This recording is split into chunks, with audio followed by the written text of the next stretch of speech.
I'm Tim Cocker with the latest instalment of the Radio Academy podcast, and wherever you're listening, hit subscribe because there's some really interesting episodes in the pipeline. And right now, I'm taking you inside the launch of The Katie Price Show, a new podcast from a very familiar name. And in the description, Katie says this is going to tell the whole truth about her life. And I think that this is where podcasts can really appeal to people who have a version of their lives that play out on the internet and in the media. A podcast, maybe even more than social media, because of the longer form the content can take. It gives people a direct voice to their fans and anyone that's interested in them.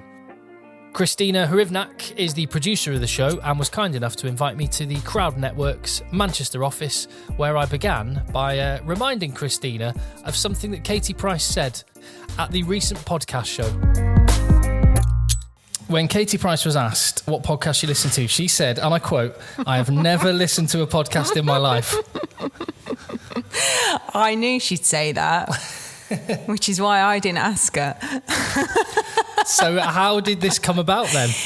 So it was a few months ago now, and so I work on our People podcast at Crowd Network. I look after the likes of Sam and Billy Fairs' podcast, The Sam and Billy Show. We also have a podcast called Go Love Yourself, which is all about body positivity. And we're always on the lookout for like the next big celebrity podcast.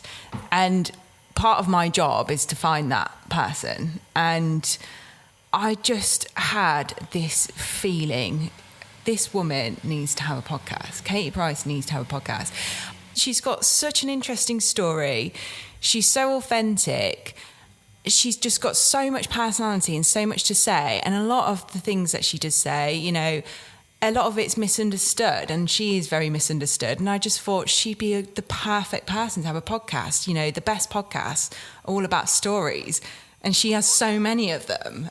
I mean, God, she's been around for like, what, over 20 years? Like, I don't know how old you are. I'm trying to put you on the spot there. I'm old enough to remember her when I was still at school. Exactly. And, you know, she's rarely out the headlines. She's in there every day for good reasons, bad reasons, whatever it might be. But there's just an interest in her.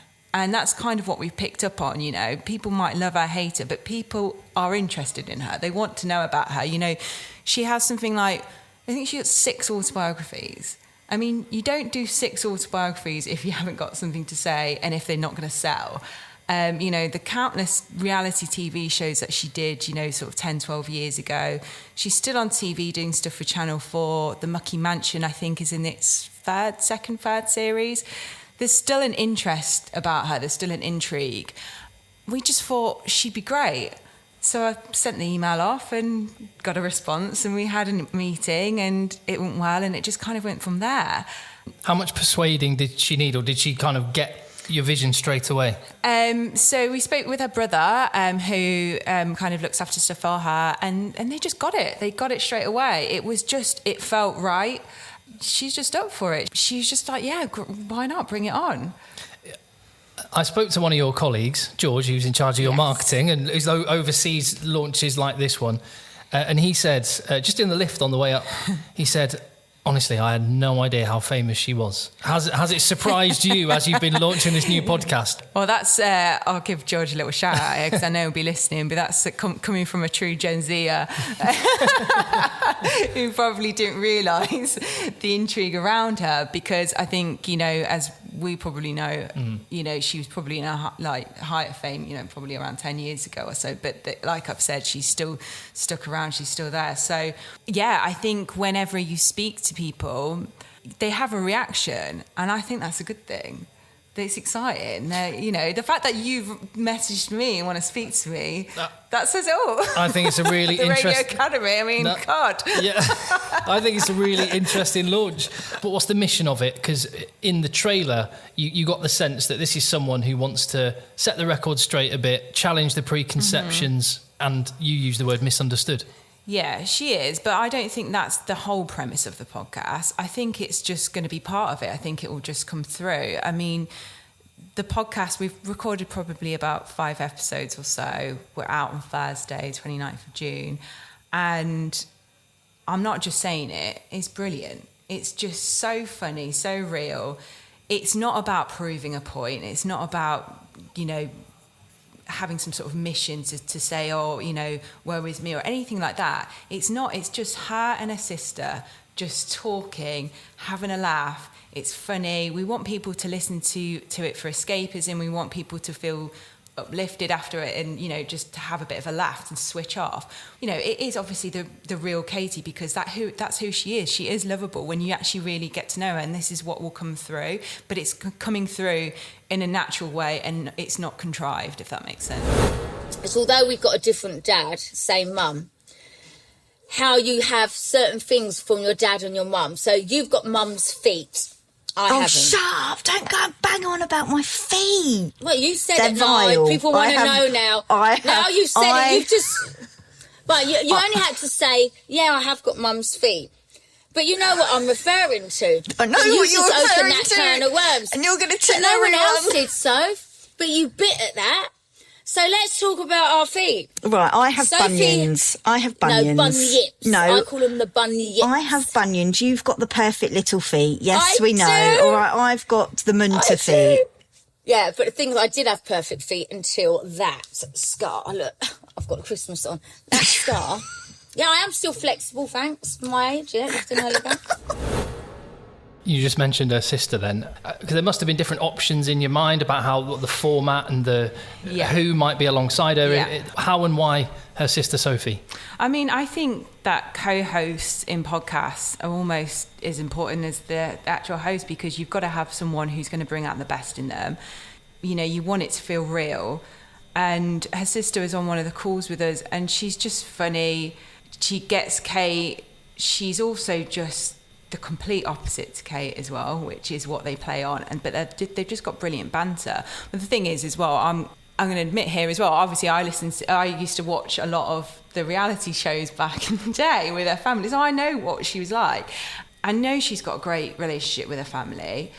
Just felt like that she needed someone who knows her through and through, bring out the best of her, bring out the best stories, but also have a bit of banter with her as well. And that's exactly what Sophie does. And how quickly did Kate take to this? We've seen her in print, we've seen her on the telly, her own documentary. She's prolific in social media, but this is a whole new space. How's she taken to audio?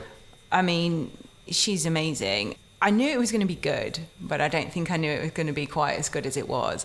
We went to her house to do the pilot. So the podcast is actually going to be recorded remotely. But the first one, we thought it was important to go and meet her and to do it in person. So we went to her house just to see how it was, before anything was kind of like, yeah, definitely doing this. We wanted to see how it would go. And it was hands down the best pilot I've ever been across. It was just brilliant. We came in, got there, didn't really know what to expect. I was so nervous. And, she's so welcoming straight away. She makes you a tea, then you're sort of off making your own tea, and just sat down with her, felt at home straight away. We were just sat having a chat for about an hour before, just gossiping, just talking rubbish. But it felt like I'd known her for years. Getting her excited about the podcast, telling her, how it all works and everything like that. She's like, yep, perfect. Had a little script for her, an idea of what we were going to talk about. We based that episode all about weddings, and so that will go out, and it's just talking about the many weddings that she's had. They just took to it so well, so natural. Even just like, she's just easy to produce, even in things like, can you just record that bit again, or just say this? She just gets the ins and everything like that. Just complete pro. She's been in this industry for years, so I don't know what people expect. She gets it. You quite often find, I'm sure, producing shows like this with people that aren't used to audio, I'm sure you're aware, it's quite nerve-wracking sometimes. Yeah. It's really nerve-wracking when suddenly you've got that microphone in front of you. Was there any sign of nerves or apprehension? No, not at all. I think once she got going, she's just sat there chatting to her sister. And I think it's important for us as producers to create that environment for them where they feel comfortable. Because, if I was constantly sort of dictating things to her or anything like that, then it just wouldn't feel natural. And the best podcast is just people talking. So we just let them go.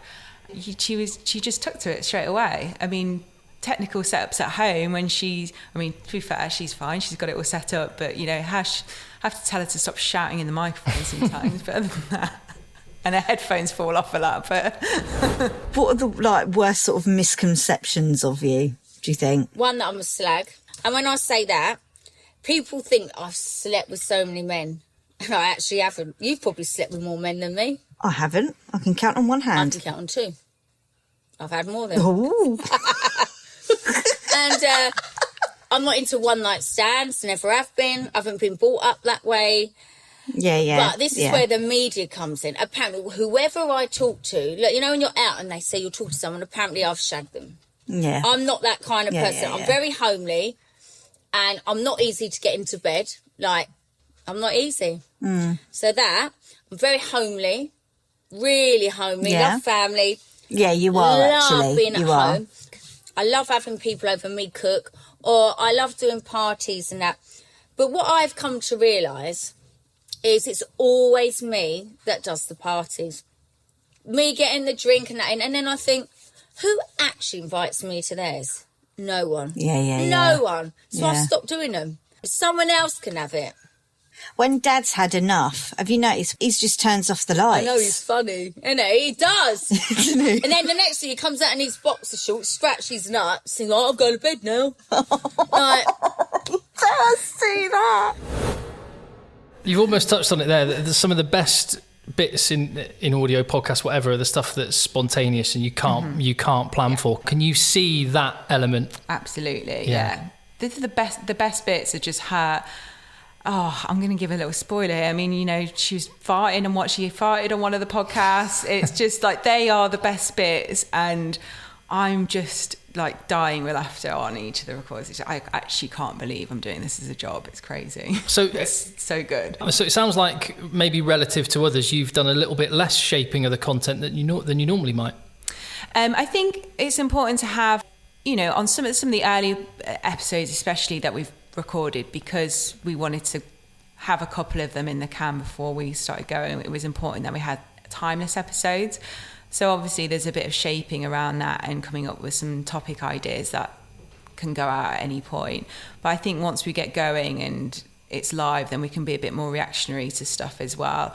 And we're kind of going to include a section in there with, you know, some like audience stuff as well that will sort of tag into some of the other ones and everything. So yeah, I think we can be a bit more loose once we get going. But I think we did have to plan stuff to start off with. Yeah, well, that was exactly what my next question was going to be, because the amazing thing about podcasts is the relationship that the host can generate with their audience. Yeah. And how's the interaction element going to work, do you feel?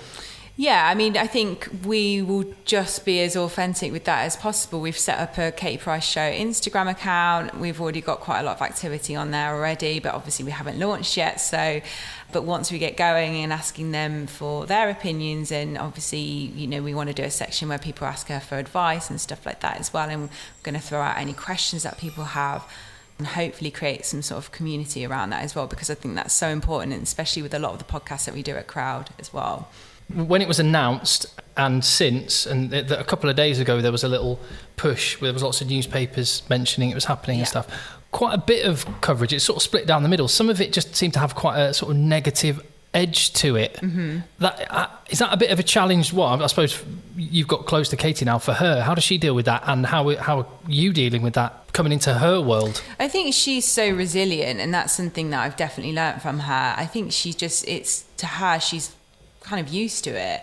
I mean, some of the comments are horrific that people make, but then at the same time I'm like, well, you know, you're on there, there's an interest, you're talking about it, you're writing about it, so you're obviously interested. If you didn't care, then you wouldn't be writing about it. Yeah, someone said to me, well, an old boss of mine said to me once, just about, you know, about the odd text message that comes into a radio station or whatever, it's you'd rather have someone having a strong opinion in any direction than having no opinion of you. Exactly. And I think she's definitely someone who you do either love or you hate. But I mean, I find those people very interesting. So. And there's another thing. Howard Stern always said this: the people that loved him listen for an hour a night. The people that hated him listen for 3 hours a night. Exactly. They're still listening, right? Yeah, exactly. So who's winning there? So if you had to sort of, I don't know whether this might come from Katie or from you or from Crowd or from you collectively as a team, paint us a picture of what what this could be in the future, where this could go, what the big picture is? I mean, we would love to do live shows with her. I think she'd be so amazing doing a live show, and, you know, you'd get your die-hard fans there. I think you could do so much with her because she's just up for anything. You know, like I said before, she's just got so much enthusiasm. And I think that's somewhere where we'd really love it to go. And I think it will go there. And this is someone who, like you say, knows, Katie Price knows this industry. She knows how to get eyeballs and how to get interest. Do you think that's going to translate to being able to get ears? Because she already said she doesn't listen to podcasts. Yeah. I wonder if her audience, whether they listen to podcasts or not, is she going to be bringing a whole new audience into that space? I think there'll be a bit of both. I mean, we did do some sort of market research before and asked kind of her followers if they do, and a lot of them do. And I think a lot more people there are a lot more podcasts out there for people who are kind of getting new into podcasts. Like, you know, the Sam and Billy show, for example, is another podcast that we look after at Crowd. And I think for a lot of people, that's their first podcast. So I think when you've got similar, you know, that kind of audience looking at other podcasts, like Katie is definitely one in that space. It could be your first podcast, but equally you could be someone quite new to it as well. I definitely think there's an audience for it there. So what have you learned? You're an experienced producer, but what have you learned or taken from working with Katie Price so far? In life, or in any way you want to take that? I think I said it before. I mean, I just think her resilience is just so interesting. Just the amount of stuff that's happened to her and gone her way, and, you know, and just so much stuff that she's gone through in life, and she's still like, you know, she's still happy, and I think that is something definitely that you can learn from her. I certainly think, and I'd wager you probably agree with me on this, audio is the most impactful way to share a thought, to express an opinion, or to build a relationship with someone who finds you. That one-to-one connection that you can have is really powerful. And I think that is why, bit by bit, celebrities, they're extending their platforms in this direction, aren't they? And I think maybe the biggest indication that the sky is the limit in terms of the continued growth of podcasts is that, as we learnt with Katie Price, even people who've never listened to a podcast before are now making podcasts. My thanks again to Kristina and the team at the Crowd Network, and I wish them and Katie Price herself all the very best with the launch. And a final reminder to join us as a member of the Radio Academy if you haven't already. radioacademy.org is where you can go for that, where you can get the rich amount of content that is there, and, as it's now open, where you can enter yourself or nominate somebody else for this year's Radio Academy 30 Under 30.